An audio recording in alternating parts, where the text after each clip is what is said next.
Welcome back to the Adaptive Athlete Podcast, the place for conversations with adaptive athletes in the CrossFit space and beyond. I'm your host, Matt Hotho. On today's episode, we're kicking off a special 7-part series leading up to the Adaptive CrossFit Games, where we're going to feature rookies, athletes whose first year it is at the CrossFit Games. And today, I'm talking with Kristee Irby. Kristee is a CrossFit athlete out of Houston, Texas, competing with a left limb difference. She was born without her left arm from below her elbow all the way down through her hand. And she's been doing CrossFit for about 2 years. And when I say she stumbled into this, I mean, she didn't even know adaptive CrossFit was a thing when she walked into her gym. She signed up for the Open the same way everyone else does, and then at the last minute got a text from her coach the day before saying, actually, you might need to sign up on this other website. She did that at the last minute, and a few weeks later, she found herself on a leaderboard for semifinals. Now, what I love about Kristee is what she did next.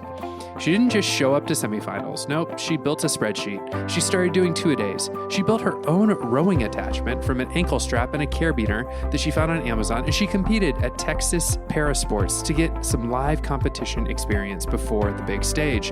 She is the definition of someone who took an accidental opportunity and decided to make the most of it. We talk about what it was like to finally find community, to see other athletes with limb differences doing incredible things and realizing that she wasn't alone. We talk about the gear and the adaptations and that mental shift from I can't to let me figure out how. So here's my conversation with Kristee Irby. Kristee Irby, welcome to the show. Hi, Matt. I'm so glad to be here. I'm excited you asked me to be on your podcast. Thanks. I'm so glad to have you here. You're the first rookie for my rookie series that I'm doing leading up to the games. Has it sunk in yet that you're going to the CrossFit Games? I was anticipating receiving the invite, then you receive the invite. And so then you kind of sit with that for a little bit.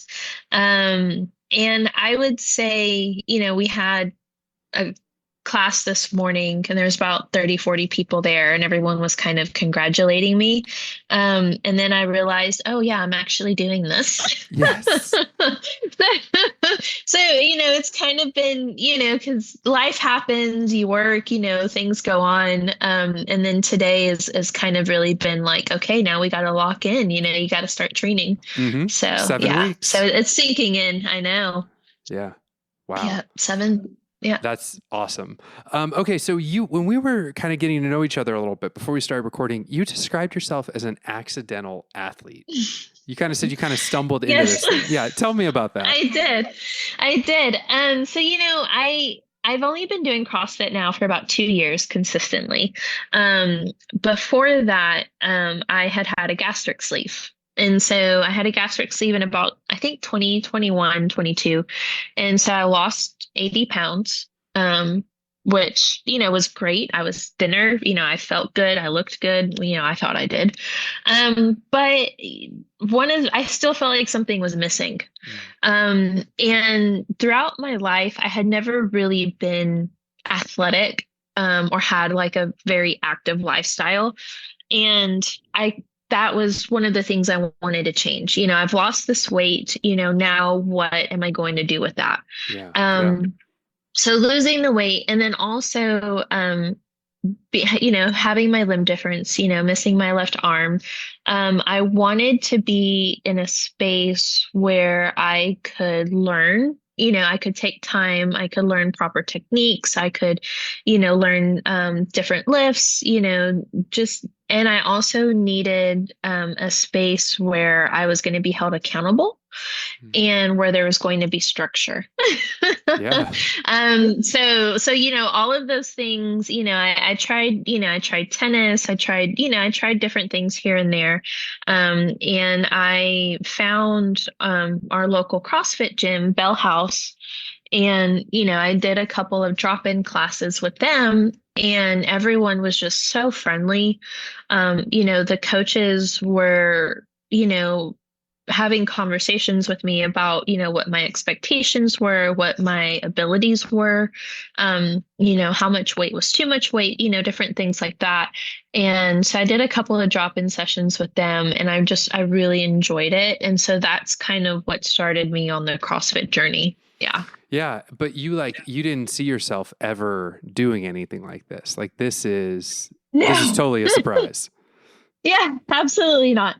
So going back to saying, I was never really athletic or active in my life.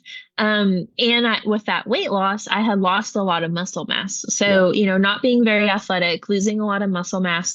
My first year of CrossFit was very remedial, very, very remedial. And so my first year that the open came around, I passed it up, just wasn't really something that I wanted to do or I felt like I could do. Did you even know there was adaptive at that point?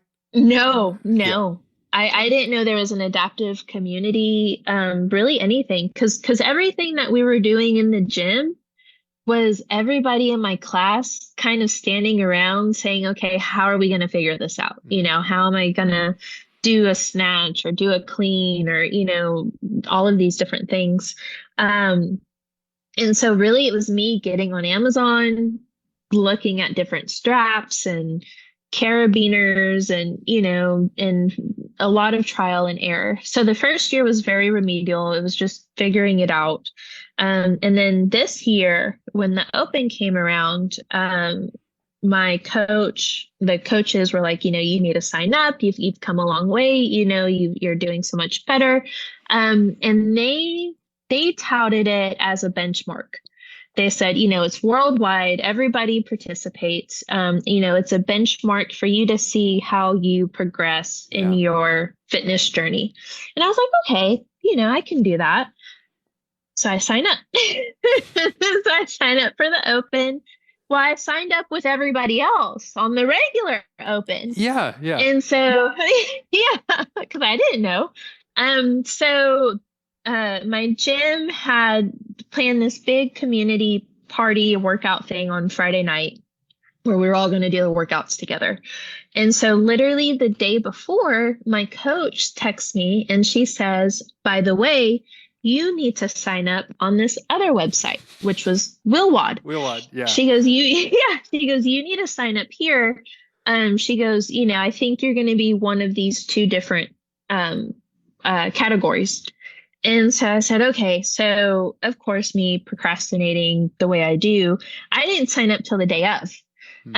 So it's Friday, a couple hours before we're supposed to do the open, and I'm on the website and I'm trying to figure out what division I'm in. I'm having to send them my medical stuff. I don't even know if a doctor has ever actually written down that I'm missing my arm. Right, because you were just born with it. It's like, yeah, exactly. I'm like, I guess I can send them a picture of me. I don't know.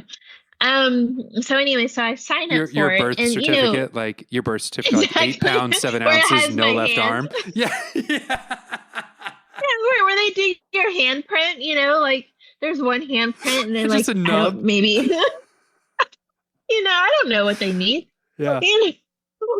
So anyway, literally up until like the nth minute, I finally signed up, and thank goodness I did, because they had the scaled, workout for the open, for the 1 point division. So anyway, so we did all that. Well, then, also realizing, oh no, I have to video all of it. Well, thank goodness, right. The coaches at my gym understand, or, they knew what all of the regulations and qualifications and things were. So we did it. So the 3 or 4 weeks go by where we do the open, it was a good time, pushed myself, well, then the leaderboard comes out, so I'm reading through and I'm looking and I'm like, oh, the top 20 make it to the semifinals. I'm like, oh no, there's only like 15 of us. You're like, I gotta do more workouts. So I went and showed my coach and I'm like, hey, like, am I reading this right? Like, is this, because, I was number 12 and I was like, for the open, and I was like, am I reading this right? And he's like, yeah. He's like, well, let us know if you get the email for the semifinals. So I was like, okay. Well, then I get the email for the semifinals. And so I go to my coaches and they're like, oh, you have to do it. They say, they're like, you have to do it. You have to do it. And I was like, oh my goodness. I was like, okay. And that's whenever I decided, like, I'm going to have to really like lock in. I started working out. I started doing 2-a-days. So I would do my regular 4:45 a.m. class. And then I would go 4:45 a.m. Yes. Yeah. Yes. That's insane. So I was waking up, going to the 4:45 a.m. class, working, doing regular life during the day. And then I was going back in the evenings to like the 5 p.m. class, and Wow. I was doing skill work Okay. because there were things, I was having to really push myself. I was really scared of box jumps, so I never really Mm. pushed myself to do those. Was having to learn to do double unders, different things like that. So what I had done was I had gone through competition corner, or I had gone through online. I found all of the different semifinal workouts for the last several years. I put them on a spreadsheet with the weights and the Yep. skills. And I said, okay, these are the things I need to work on. These are going to be the expectations. Because in my mind, even though I was the accidental athlete, even though I kind of qualified when I wasn't really trying to qualify, if I was going to do this, I was at least going to make a good attempt. Of course. Um, Yeah. because you have to respect the games. You have to respect the other athletes who did qualify, who have been training all year for this. And so that was the conversation that I had with my coach. I was like, I'll participate in the semifinals, but I'm gonna really take this seriously, and I'm really gonna need y'all's help. So what I love about that is, I mean, a bunch of things I love about that, but one thing that I really love about that is your language of I had to put in the work because I wanted to respect the athletes who have been putting in the work as well, right? That you Oh got to yeah. this position, but when you describe yourself as an accidental athlete, I feel that same way. I discovered CrossFit at 36, and before that, I was not athletic. But I feel like when Yeah. I discovered athletics and competition, what was fun is I brought all of my maturity of adulthood into that Hmm. experience, right? And I hear that in what you're describing right now of Yeah. okay, we're making a spreadsheet. We're going to work on the weaknesses, you know. Mhm. Oh, for sure. I mean, my goal, I'm 35, so I mean, I was in my early 30s when I started. My goal was just to lose 10 pounds. I just, I mean, I wanted to get a little bit stronger, and things like that. But like, I just wanted to lose 10 pounds and look better in my clothes, and now 2 years later, I'm planning a trip to California to compete in the games. Right. And the hilarious part is that I've only lost maybe 3 pounds. Muscle. Muscle's Yeah, deceptive. I know that's what everyone keeps telling me. So Yeah. so that's kind of where we are now. And you're talking about, the other athletes and respecting like what they have done. So signing up on Wilwad and being put in my division, I got nosy, I got curious. I wanted to see, who else was in my division. So I started going and looking at Instagrams and, YouTube videos and TikToks and different things like that. And, the different women and men, men as Hmm. well, that are in my division, and they're so amazing. Hmm. I mean, they are true athletes, and seeing what they've accomplished, um, and how they've accomplished it. And that was the biggest thing for me, watching videos and being like, okay, how are they rowing, or how are they doing Yeah. this, or how are they doing their pull-ups? And it's like, oh, she's doing it this way. That's so smart. I didn't think about doing that. And not only that, but some of them even reached out to me. I've received messages from other athletes in my division, words of encouragement, congratulations, things like that. And it's so nice. And I didn't realize I was gonna start crying. It's just so nice to see other people like me Hmm. doing the same thing. I didn't realize that I needed to see that. And for me, that's been a really big motivation. Um, Again, because they've put so much work into it and they've figured the things out. And I feel like if I'm gonna go to the games and if I'm gonna participate, then I need to put that effort and work into it as well.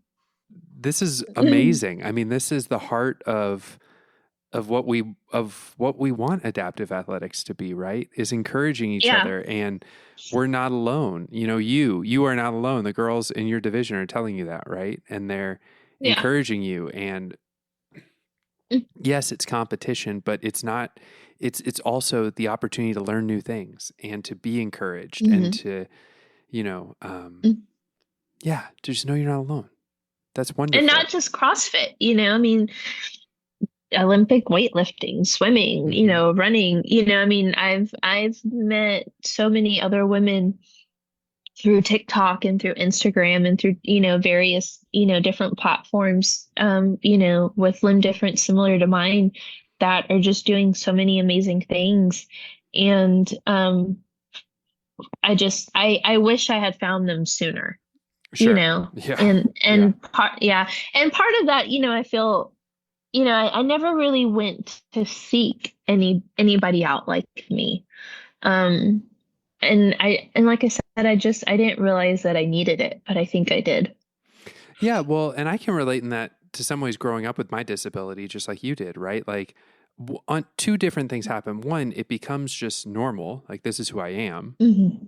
But second, it also in some kind of not so helpful ways becomes something that you just kind of hide. And so the chances are that the other person you're looking for might have also been hiding theirs as well until they got older too, because we haven't had people like we are the people who are going to get to model for the younger versions of ourselves what it looks like to live openly with your disability. Yeah. Right. And to not be ashamed of it, to not be scared of it. When I get chances to talk to kids who have CP, I just get really excited about telling them, hey, I made it. Like we're here, we exist. Yeah. The 30 to 40-year-old versions of us are out here and we exist, And I would imagine if there was a young girl who could hear that story from you, it would just be so impactful. Yeah. That's been another, big thing I've had to overcome. And I've really had to change it. But I had the mentality of automatically thinking I can't do something. That's going to be too difficult. There's no way I can do that. There's no, I just, my feeling, and not just exercising, but, just kind of in life, something hard came up. I would get scared and I would just assume there wasn't a way I could do it. And that's, you see like Nubbability, you see these groups, for kids, for the youth, where they're teaching them how to, play tennis and, archery, all of these different things with all of their different abilities. And it's like, that's so amazing because they are capable, we're all capable of doing, various things. It's just a matter of having that drive to want to figure it out. Yeah. And unfortunately for us, we have to have that drive. Right. Right. We don't have a choice. We can't be lazy. Yeah. There have been times at the gym where my coaches, they come up to me and they're like, what can we do to help make this easier? And I'm like, a second hand would make this so much easier. Another hand would be great right now. Yeah. I could do so many more push-ups. This episode is brought to you by Equip Products, the leader in adaptive fitness and therapy equipment. If you're a seated athlete, you know that the lap mat is a game changer. It protects your lap during barbell work, lets you train harder, and is trusted by athletes all the way to the CrossFit Games. Built for adaptive athletes by people who get it. Check them out at equipproducts.com. And now back to the show. Did you see the viral video of the lady in Palm Beach, Florida, who was pulled over by the cop for holding a phone in her right hand?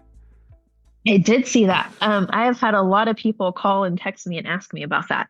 Okay. So I'm going to play devil's advocate here. Sure. And I am going to say that I text and drive almost every day. It is 1,000% possible. Um, I didn't think that's where this was going. I didn't think that's where this was going. Okay, go on. That's how I was going to say. I'm going to play devil's advocate. It is 100% possible to text and drive with one hand. I can either hold the phone in my good hand and drive with my nub, or I can balance the phone on my nub and drive with my good hand. So yes, so it is possible to do it. Now, was she doing it? I don't know. It's very possible that she wasn't doing it, but it is possible for me to do it at least. Okay. So yeah, that's all I'm going to say. I got you. Hot takes with Kristee. I love it. All right, let's shift gears a little bit here. Let's go here. Let's talk about the Texas Parasports that you did. Sure. So, because you placed first in a rowing event, which is amazing. You worked really hard for that. Tell me about that event and what that was like, also being in a para-like event. When was this, by the way, in the chronology of your journey? And so this was, oh my goodness, was it in April or March? It was in April or March. So it was just recently. So like it was within the last couple months. Or like during the Open or? Yeah, it was after the Open. Okay. So there's a lot of amazing athletes at my gym, and they compete in a lot of various different things. And so I had kind of decided, I wanted to sign up to compete in something so that I could have something to work towards, Mm-hmm. And so I started looking around, and I wasn't able to find a ton of different adaptive competitions that weren't like major national, international things. I wanted something a little more local. Yeah. So I was able to find the Texas Parasport, which is a great organization. And I saw that they had an adult rowing division. So I went ahead, I signed up for the adult rowing, and I initially actually signed up for the 1 point. But the way that I was rowing, I had created an attachment for the rower for my left arm, and it's real simple. What it is, it's a Velcro ankle strap that goes around my arm, and then it's I bought it on Amazon, and it's a Velcro strap with a carabiner, and actually what it's marketed for is to hang stuff in your garage. Oh. Yeah. Nice. So it's very durable Velcro. So the Velcro part goes around the handle for the rower, and then the ankle strap goes around my arm. So with that's what I use to practice. So I practiced rowing for about 6 weeks. I got considerably better in those 6 weeks. We went to the Texas Parasport, and that was my first competition of any kind whatsoever, ever. So I wasn't really sure what to expect. And I had a wonderful time. The organizers were great. They reached out to me before the actual competition and discussed different things. The facilities there in San Antonio, Were you at Morgan's Morgan's Point. Wonderland? Yeah, we were at, Morgan's Wonderland. Okay. Yeah. Absolutely gorgeous. Yeah. My husband and I had never been there before, and we actually took half a day just to kind of go around to the different facilities because it was just so amazing. So, from the facilities to the organizers to the competition, it was really good.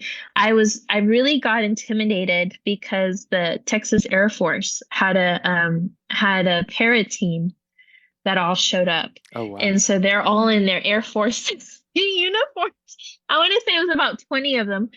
So these were all Air Force, adaptive athletes, and it was very, very intimidating. But honestly, it was great because they were all so friendly, and I feel like they pushed me to do better in the competition than what I had been training for. Yeah. Yeah, definitely. And I think you'll experience that at the games too. Once you get on a floor next to people, it's just like your abilities just get amplified.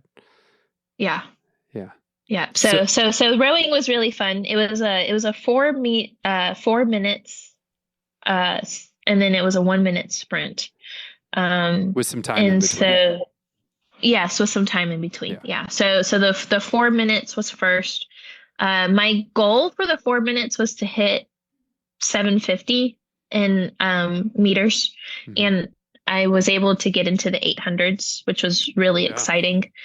And then for the 1 minute, um, I exceeded that goal as well, and I believe I hit almost 400. No, I was in the 300s. Yeah. So it Yeah. was 400 would be pretty wild. That'd be Yeah, that would to be, hit yeah, it 400 was meters in not one. 300. I couldn't hit 400 meters in one Yeah. minute. Yeah, yeah. When I realized what I was saying, I was like, oh No, no, it's no, no, okay. that's not It's okay. right. But anyways, the point Yeah, yeah, is yeah, I exceeded my own expectations. yeah, So yeah. yeah. That's awesome. That's awesome. And you got to experience that live competition, right? I did, yeah. Which is hard. It's so rare to come by for adaptives. So you had to go to San Antonio. How far is that from Houston? I don't know Texas geography really well. Oh, it's only about 3 hours. Oh, okay. Okay. Yeah, yeah, it wasn't that And bad. then do that competition. Hmm. Very cool. Did you know that Morgan's Wonderland is where we did events in 2024 when the games were in San Antonio? Yes, yeah. So when I was putting my spreadsheet together for the different workouts and competition exercises and things, I had seen that it was and it was also in, I think, September as well, right? It was. Yep. Yeah, it's a different time of year as well. Hmm. Yeah. Yeah. So yeah, they're great facilities. Yeah, it was a lot of fun there. Okay, I've got one more question for you before we hop to a lightning round. You Sure. mentioned that you are learning new skills and you Hmm. have videos on your Instagram of you working with a monorope. How is Hmm. that going since you got your monorope from Equip Products? I saw them, they sponsor the show, by the way. And I saw them in the comments, Oh, though, giving you some encouragement of like how to kind yeah. of do it. Yeah. It's become uh it's become a love-hate relationship with the monorail. Yeah. It's so I have jumped rope for since I was a kid. But the way that I learned that I self-taught to jump rope was to actually tie the rope around my nub, hold the handle in my hand, and then jump rope that way. So for about 30 years, that's how I've jumped rope. And so once I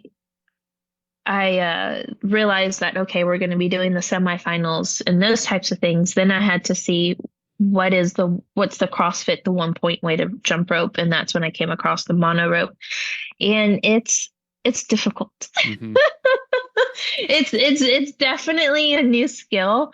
I've been practicing it for about 3 or 4 days a week. And it's a different movement. It's more of a forearm movement rather than a wrist. Hmm.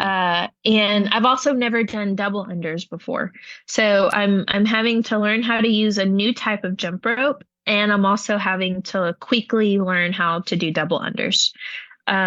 So any day of the week you'll see me with lots of little red marks on my legs and Yeah. Yeah. various parts of my body.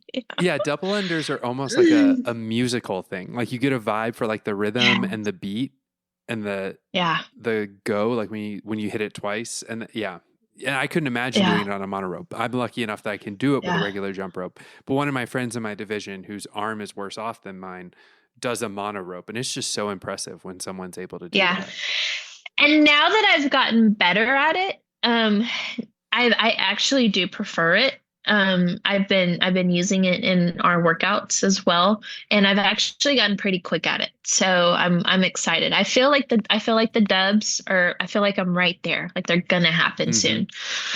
Yeah. So close. So close. Well, we will celebrate with you when they happen. Please put them on Instagram and we will reshare that video for sure. That's awesome. Can I interest you in a lightning round? Oh my gosh. I don't know if my mind moves that quickly. We'll start easy. Okay. All right. What would be your ideal workout? Deadlifts. Love deadlifts. Deadlifts and wall balls. Oh, Yeah. nice. That's good. Yeah, I love wall balls. Yeah, I don't know why, but I love wall balls. Okay. Awesome. Yeah. Maybe that'll come up in the games. Maybe you'll get And like rowing. Hey, there you go. Yeah, I've Those got three lots together. of rowing You're practice. Deadlifts, wall balls, and rowing, and I'll be great. I love that. Coffee or tea? Coffee. All right. Me too. All day long. Hot or cold? Hot. Cold. Oh, no.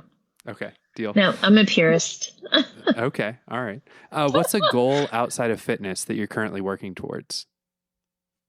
A goal outside of fitness. My husband and I have really, we've actually been working a lot on our backyard. Oh, So fun. we're trying to work on a little backyard oasis.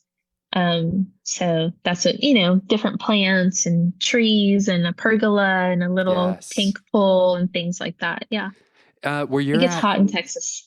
right. I'm in Clearwater, Florida, and I'm kind of like, but again, I don't know Texas geography to save my soul. It also gets cold in Texas though, right?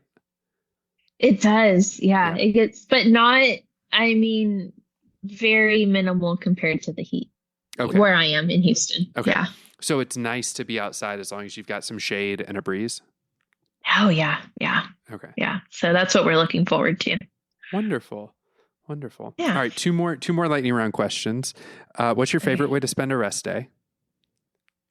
On the couch with my dogs, coloring. Coloring. Do you do adult coloring Yeah. books?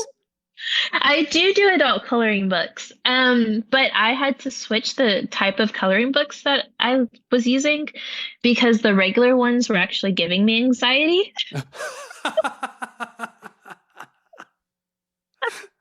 Aren't they supposed to do the opposite? So I switched over to they're not called large print.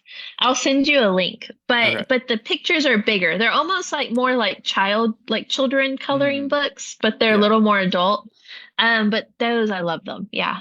Yeah. I have a giant marker set. I have like 150 markers. I love it. I love that. All right. Last question. If we're listening to music at the gym, what are we listening to? Rock. Okay. Like Yeah, AC/DC, I love Led rock. Zeppelin, that kind of stuff. AC/DC. Yeah. Yeah. One of my coaches, he coaches in the afternoon and he does a lot of dad rock, and I love that. Nice. Yeah. Have you a lot heard of the Led Divorce Zeppelin. Dad Rock playlist? Is that more like early 2000s? Like Yes. You nailed it. Nickelback. Yeah. Three Doors Down. Yes. Yeah. No, I like classic dad rock. Okay, cool. I like it. it. Dad rock before everything went sideways. Yeah. All right. I've got two last questions for you as we kind of just Okay. wrap up. These aren't lightning round, by the way. You can take your time. Okay. If someone listening to this wants to try out adaptive CrossFit, what would you tell them to encourage them? I would tell them take it slow. It's going to take time, depending on what your adaptations are. It's going to take time to figure out what your abilities are, what the adaptations are for you. And, also enjoy it. Because it is a process and it should be something that you enjoy and it should be fun. And don't make it work. Yeah. I like that. Don't make it work. Yeah. I think when you said it was a process there, what it reminded me of is I often forget the journey that I've been on of learning the movements, like where you're at right now. Of like, I got to learn dubs. I got to learn, whatever's in your repertoire, right, on this spreadsheet. And how for me 3 years ago, it was like, oh man, I got to learn these things. And then you learn them. And now it's like, okay, I got to sort of master them. Maybe not master them, like get really, really good at them, but like work them into workouts sometimes and do them under fatigue. And it's a journey. You're right. Oh, yes, it is such a long journey. Yeah. And also, don't be afraid to ask for help. Going back to what we said earlier about, us wanting to try and figure things out on our own. There's so many different resources, and there's so many, just in your gym, I've had people come up to me where they say, hey, I was watching you do this. What if you tried doing it this way? And then I try it and I'm like, oh my God, that was great. Thank you so much. Yeah. So, be open to allowing people to help you as well. Yeah. I love that. All right. And then always our final question on the podcast. If you could go back and talk to a younger version of yourself, what would you tell her? Oh, you're going to make me cry again. Um, I would probably tell her that she is capable, um, that she can do the hard things, that, it's going to take time and it's going to be a journey, but don't stop. Keep going, and it's all going to be okay. Kristee, Irby, thanks so much for joining us for this podcast. This was so good. Yeah, thank you for having me. Thanks so much for listening to my conversation with Kristee. A few things I just want to highlight. First, the community moment. When Kristee started looking up to the other women in her division and they started reaching out to her, she got emotional talking about it. She said she didn't realize she needed to see people like her doing the same thing until she saw it. And that's it, right? That's the whole thing. That's why we do adaptive CrossFit. You don't know what you're missing until someone shows you what's possible. And then second, the work ethic behind that accidental qualification. I mean, Kristee is quick to call herself an accidental athlete, and sure, she stumbled into it, but she didn't stumble through it. She built the spreadsheet, she showed up at 4:45 a.m., she went and found live competition. So if you're listening to this and you know someone, an athlete, a coach, a gym owner, thinking about starting an adaptive program, maybe a parent of a kid with limb differences, share this episode with them. It just might be the thing to show them what's possible. You can follow Kristee on Instagram, follow her throughout this season as she gets prepared for the CrossFit Games in just 7 weeks. The link is in the show notes, and cheer her on. Like, subscribe, leave a review wherever you're listening from. It helps more people find the show. I'm Matt Hotho, and I'll see you next time.